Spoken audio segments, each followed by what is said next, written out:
Yeah, I'm on it. You're listening to the Cricket Podcast.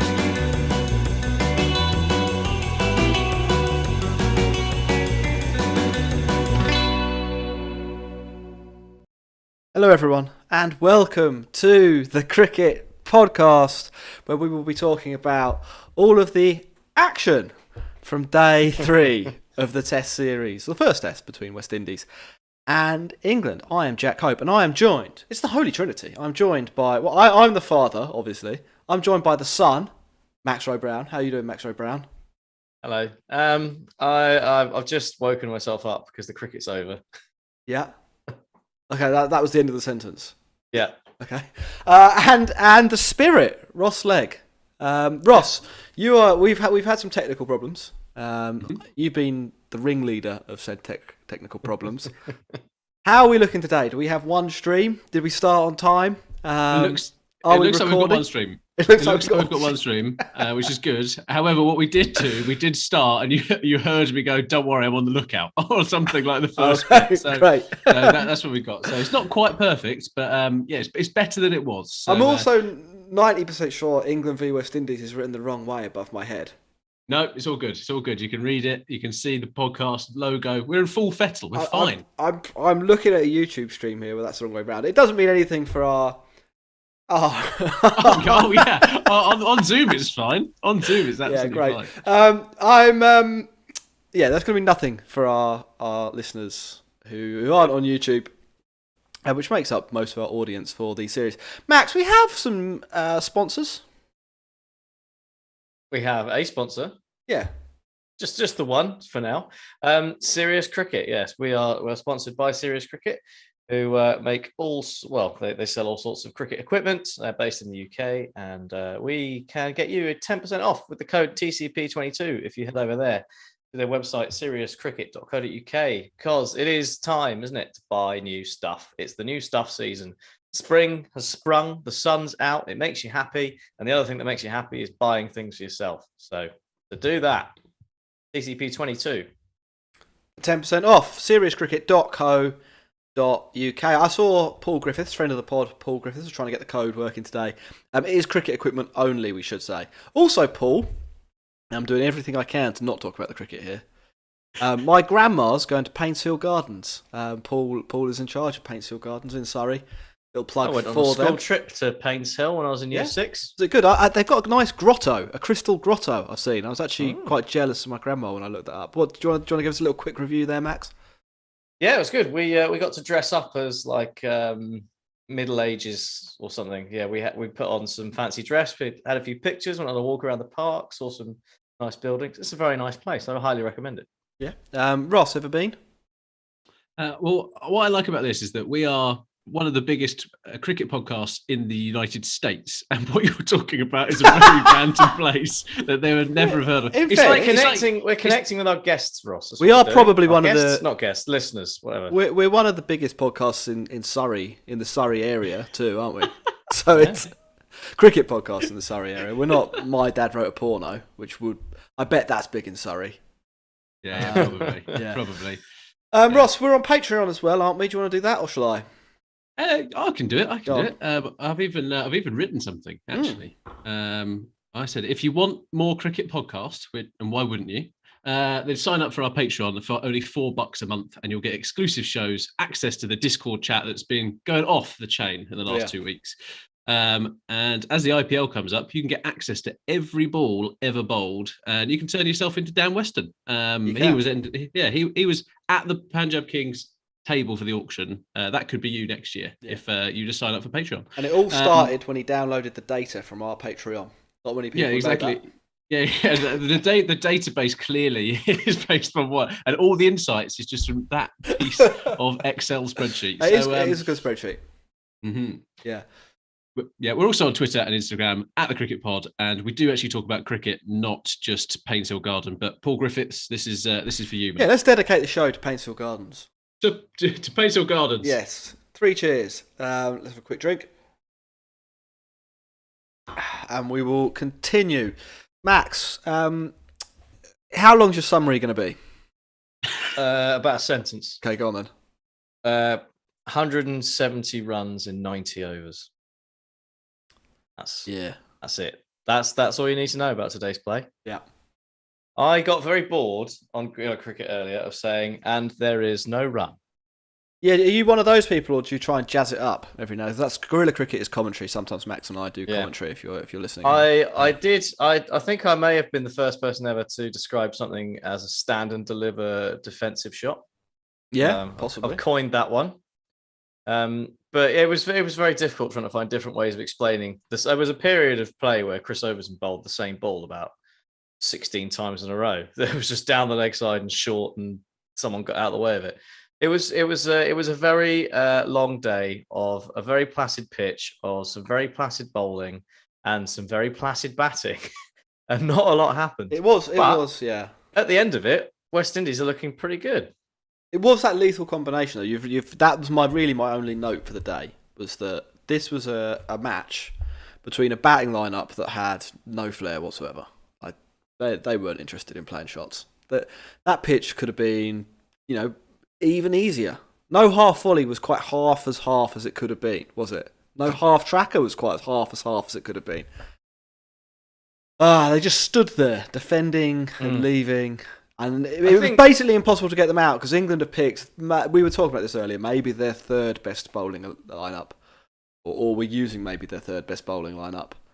And that's like if you account for changing all of them at once. Like you had your first choice, you change all of them, then you get your second choice, then you change all of them, and then you're in the tier that we've got now. Yeah, we're not lying.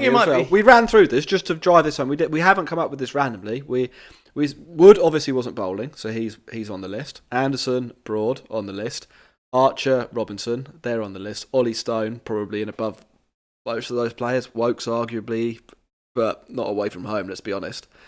And Sam Curran, who's got games above all of those players. He's our Shardul Thakur, isn't he? So yeah. It wasn't great, was it? It didn't add up. The equation was not more than the sum of its parts, that's for sure. I think Stokes bowled 20 overs for the first time in 2 years or something like that. Yeah, I don't think that was part of the plan, was it? No.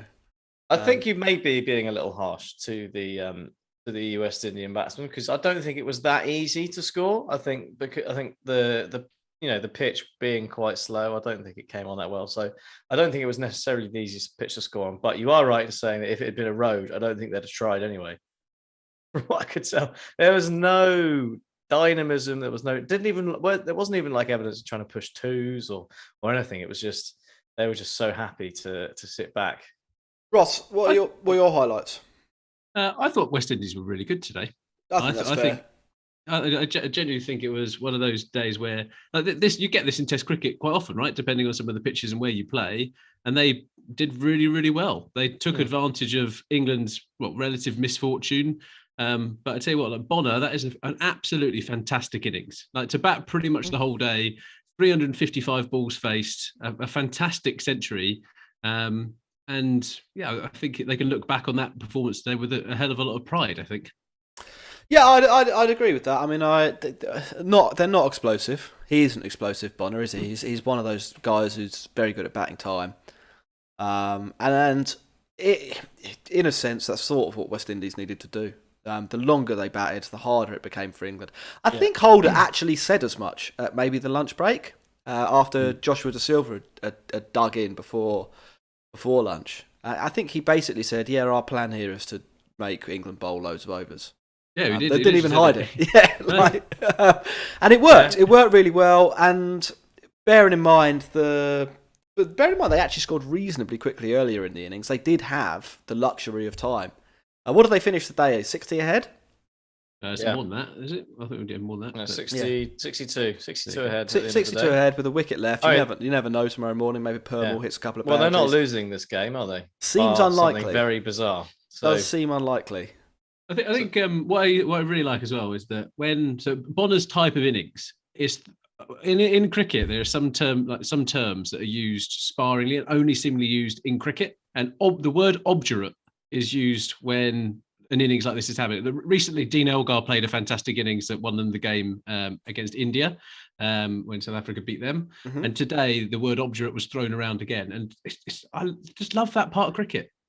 I'm Yeah, much happier hearing the constant use of obdurate than the constant use of Operation Red Bull Reset. Yeah, it was a Test match cricket fans' day of Test match cricket today. Like it wasn't pointless. People are throwing around Pakistan v Australia in the chat. It wasn't that. West Indies had an objective and they accomplished it, and they now have a really good chance of winning a Test. That at the end of England's innings, they were probably 5-6 to 1 to win. Like they've completely flipped round. Who's the favourite in this game? It's now a pretty long shot for England to do anything. The means for getting there, was it super exciting? No, I mean, let's be honest, it wasn't. But it was effective. And if you know Test cricket, you know what's going to happen next, and it should set up a pretty interesting day 4 and day 5. I also think is strategically is a great plan for them, especially like knowing what England have in the locker in terms of the squad they've taken to the West Indies, right? So actually, it's a pretty sharp turnaround towards the next Test match. Wood injured, Stokes just back. He shouldn't have been bowled 25 overs today. Kind of forced them into that, right? Overton and Wokes look absolutely fucked. If we're perfectly honest. Did Overton really bowl a ball that was to start with either? Did Overton bowl a ball that was 70 miles an hour today? Yeah, that's what a slower ball. There was 100. Yeah, it was 115k bouncer at one point. Yeah, that is which ended up being a wide. Yeah. The only person who didn't stick to the plan for the West Indies was Alzari Joseph, who just launched his wicket away for no reason whatsoever. That was pretty bad. And England are lucky to be in this position, right? Jack, you said it on the podcast yesterday and on Twitter. Like England got lucky with some of the wickets that we were given. Definitely. Mm. Well, even like Bonner was that was an absolute burglary, a daylight robbery of a wicket. Jack and I were talking. We were watching the end of it together, and I would be livid if I was an international cricketer and I was given out like that. I've seen them not given out. Like that on those reviews, I thought I've seen them not given out. They say it's a rumble or it's no clear spike, but we gave it out. Maybe, and I think this is something we really should consider here. Maybe the third umpire was bored. Fellas, the other big talking point I think from today, not Joel Wilson. He's a talking point. Let me go get my blind man stick. my and my white glasses. stick. Yeah. It was England's really toothless bowling display. I think a decent chunk of our fans are England fans, and they'll probably want our take on this. Why has it gone so wrong, Max? Well, when you've got a pitch like that isn't the easiest to get anything out of, not having access to your fastest bowler isn't ideal. That's that's one thing to consider, and obviously puts extra workload on all of your other bowlers, one of whom shouldn't be bowling as much as he was. So Craig Overton probably hasn't bowled that much in a little while because he's a bit part player. So all of it comes together into a pretty bad equation, doesn't it? And add to that the fact that they just weren't threatening at all. It was all a bit of a sorry display. I mean, Jack Leach bowled quite nicely. He bowled tight. He bowled decent lines, but he never looked particularly threatening. It was a pretty sobering experience to think that this might be what we've got coming up post Broad and Anderson.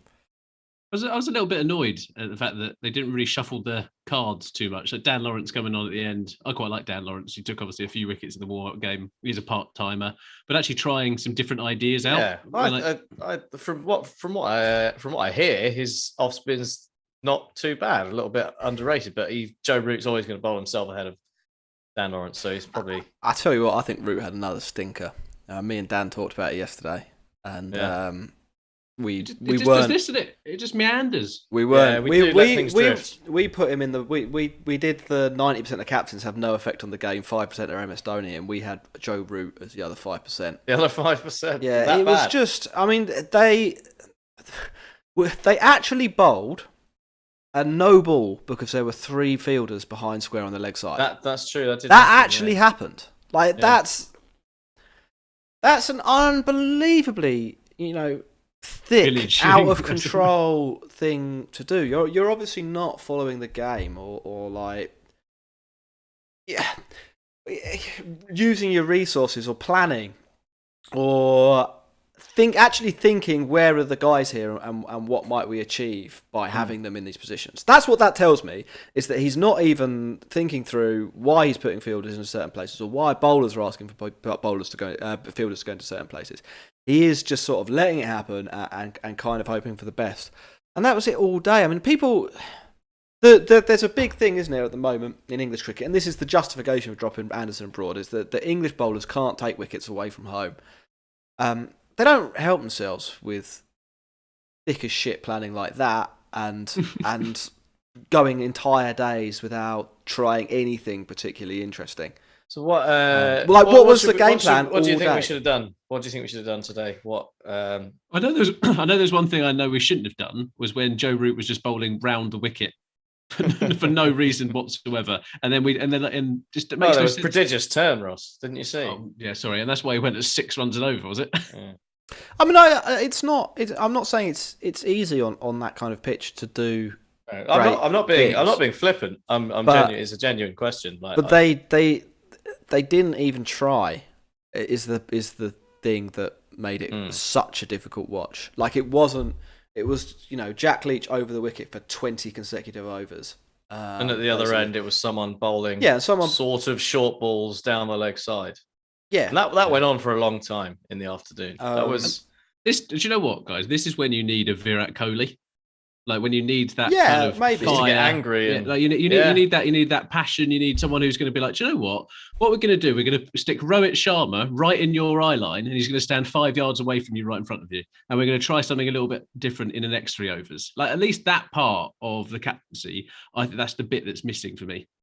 I think it's that. I think it's some of the bowlers and we literally talked about this, didn't we, 10 minutes ago? This isn't a very good England bowling lineup. I mean, at times we were trying to saw a block of timber with a butter knife. I mean, it's asking Craig Overton to be not Craig Overton he's clearly a bowler with a reasonably limited set of skills. As is Wokes. As, to be fair, is Leach. Stokes is actually one of the most probably the most versatile bowler that he had at his disposal. Stokes was the most dangerous looking bowler. He has been. And he's not. 2 days. He's not. He wouldn't be playing. He wouldn't his be. Side doesn't work. Well, he wouldn't be a bowler if he couldn't bat in the top 6. He wouldn't play for England. He wouldn't be good enough at bowling. And he is the most versatile option. So it's a problem, isn't it, for Root that doesn't exist. But there's also, and again, it's the same lack of planning that affects the batting. Nobody has addressed this by trying to teach some of these bowlers how to maybe be better away from home, or pick bowlers that might be better away from home, or whatever it is. No, they've literally picked a bowling attack that would probably be quite good in England, with the Duke's ball, ideally with some overhead conditions. It's not a team for the ages, is it? If you're watching on YouTube, and then we'll do some other posts. If you're watching on YouTube, hit subscribe. We were on the road to 10k. We've now reached 10k, but we still would like it if you subscribe. Yeah, 100k, 100k. The next logical step. If you do that, that'd be really nice. Or send us a super chat, or do both. All of those things are good. Ross, I cut you off, I think, a little bit. What were you going to say? No. I can't remember what I was going to say, Jack. Actually, yeah. I have got some other questions. Max, far away. You're a Chelsea fan. How do you feel? How do you feel about what's going on at your club? Can you give us a little summary? Yeah, Max summary. Tracy. It was pretty obvious that at some point there were going to be some sanctions levelled at Roman Abramovich. I'm a little confused about how it all works. It feels to me like what's happened is the government have decided they need to do something and be shown to do something, and rather than let some refugees into the country, what they're doing is putting some weird rules on Chelsea to stop Abramovich making money. I wasn't aware Chelsea made any money in the first place, but the one that I don't understand is why there's a £20,000 limit on Chelsea arranging travel to away games. I don't see how that stops Abramovich making profit. You can probably launder your money, can't you? Claim it back. Yeah, on maybe, I expenses. don't know. It's a bit strange, but I mean, it is what it is. I think it's all a bit of we're doing something, and I think the point of it is they'll add some conditions that allow him to sell the club without making any money, and then that will happen, and then Chelsea will be owned by someone who's from America who owns a baseball team, and it will all go horribly wrong, and everyone will laugh. But that's fine. Do you think it's right that Chelsea fans were chanting Roman Abramovich? No, that's pretty stupid, isn't it? Let's be honest. Well, they've got Stockholm syndrome, haven't they? They have a bit. They have. I mean, he has. He's done great things for the club. He's pumped a load of money in and helped us win every trophy going. So obviously, there'll be a sense of gratitude to him. But sometimes you have to maybe think of the bigger picture and not chant his name during the Ukraine bit of the pre-match. Yeah, and to be fair, it's pretty poor. And to be fair, it doesn't look like they'll win the league this year. So, is he that good? Ross, what were you going to say? I was going to say I was about to be quite derogatory towards Chelsea fans, so maybe we've got a few of those. Go on. We built up Surrey and the South West London area with Paints Hill. Come on, tell us, hit us.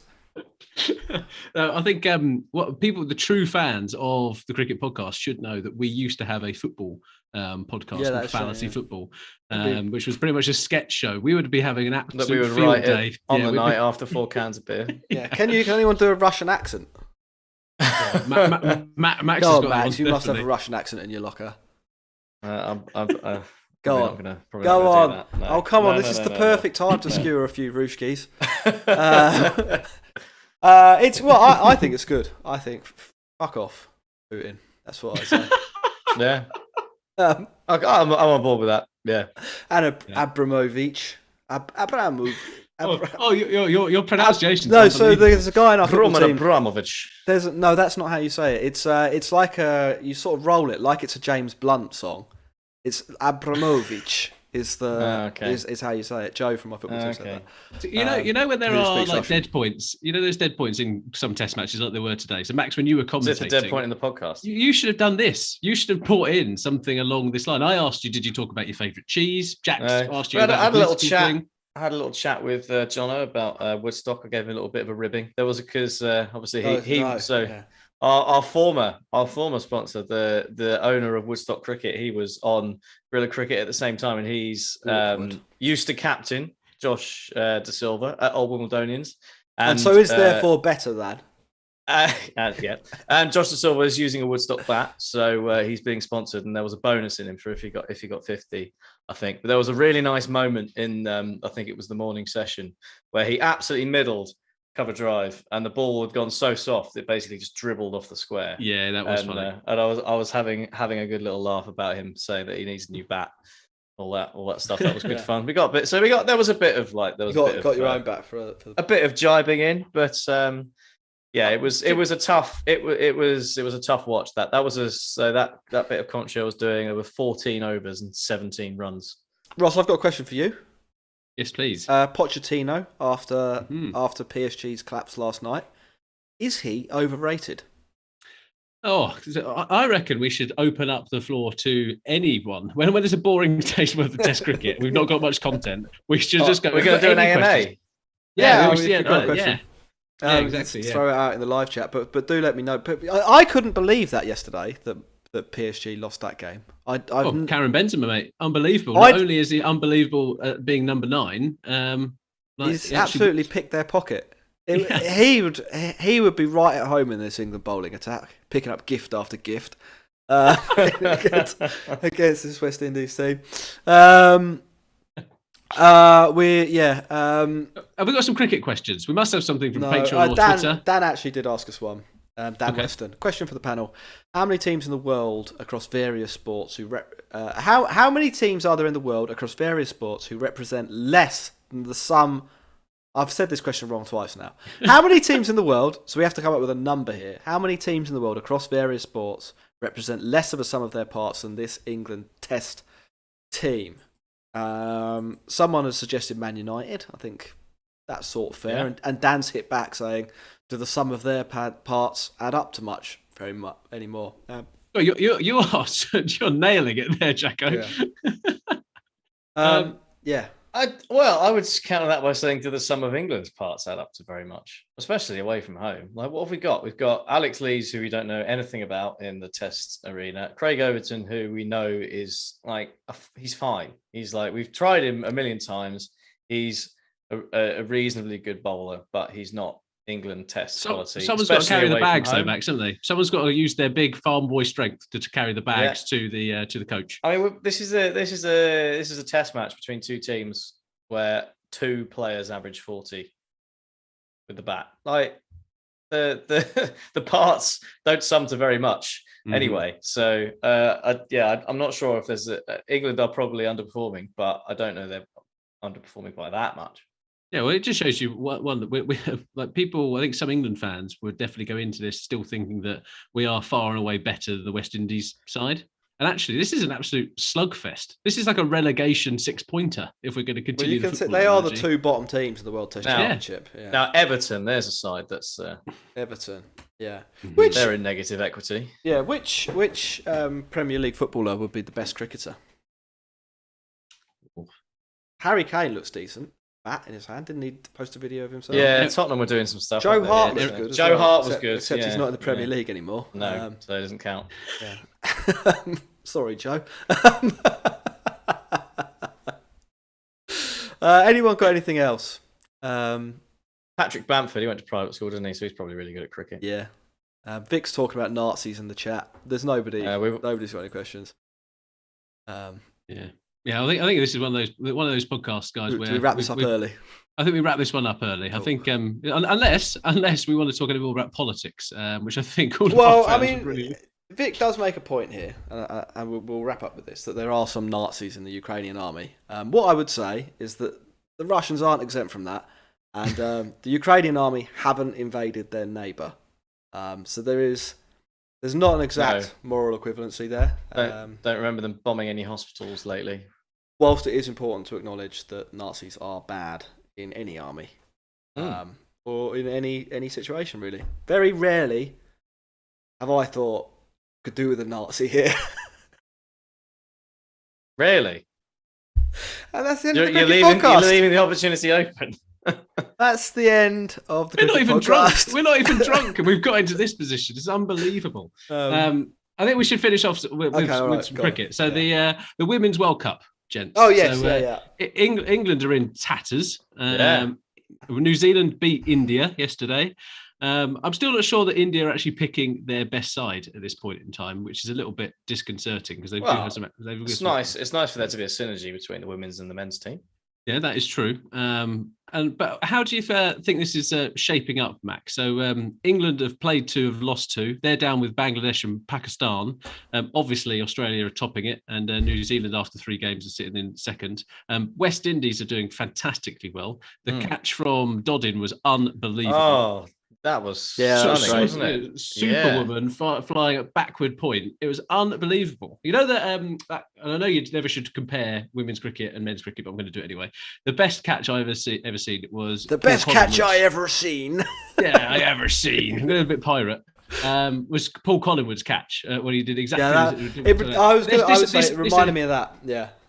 It was brilliant, and I reckon I've watched it about 100 times. Being just like, good. I wish I was that good. But that leaves England in a bit of England in a real. They've got to win every game.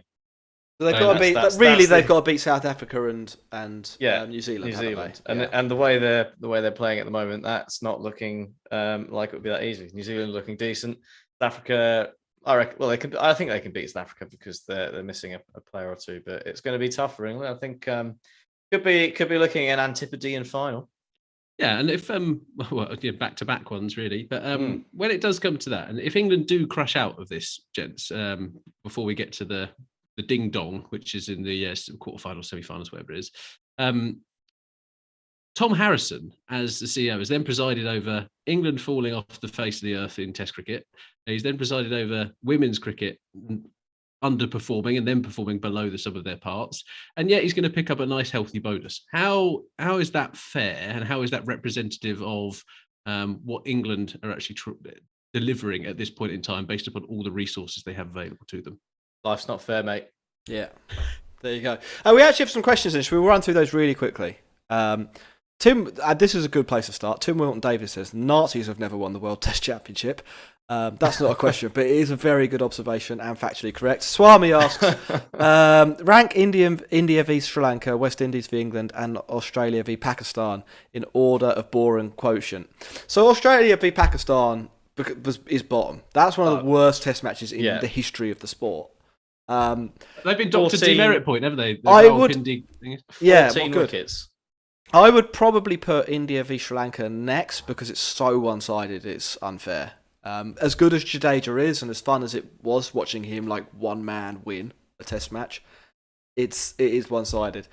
And then maybe I'd have England v West Indies top, but they're the best of a bad bunch here because the Test cricket being played by England and West Indies is not high quality. I mean, we haven't really spoken about that enough. The only thing that saves England West Indies game is that it is still a contest. It's just a contest between two poor sides.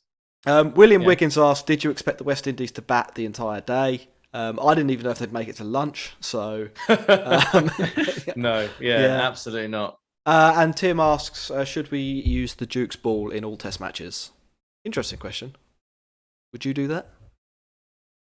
But it typically goes the other way, doesn't it? Typically, they say we should be using the Kookaburra ball.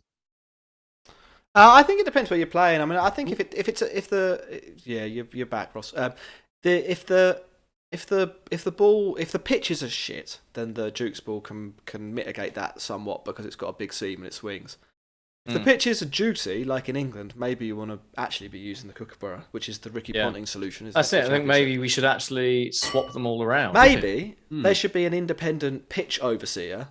I don't know, maybe like the International Cricket Council or a body like that. I'm just throwing ideas out there that stop ridiculous pitches like we've seen in this match. And well, they supposedly do that. They don't, do they? They don't have any oversight. They have a pitch. They have a pitch curator in the tournaments, and now the World Test Championship is a thing. I'd be surprised that they haven't got onto that because that's a possible route to actually sort these things out. But we say that though, but at the moment, like coronavirus has ended because that's what the Tory government have told everybody, and yet we still have domestic umpires only taking the Test matches, right? I wonder where's the return from that bit? The ICC are failing. The thing is, Ross, we would need to invade the world again to have that kind of power. We're not actually the most important team, right? In cricket. I think coronavirus has only ended for us. Yeah, Max, everyone else still has it. Can you give a little shout out to our sponsor, then we'll wrap up the show. Yes. So as we said at the top of the show, we're sponsored by Serious Cricket. So head over there to get all your cricket equipment, and you can get 10% off with the code TCP22. If you do use that code, send us a tweet showing us your purchases. We'll rate them. Yeah, we'll rate what you purchase. Max has recently bought himself a Duncan Fernley and some old Kookaburra glass. I'll have an extra 10% off those, please. Right, They'll see you later, everyone. Take them away. See you later, everyone. We'll be back tomorrow.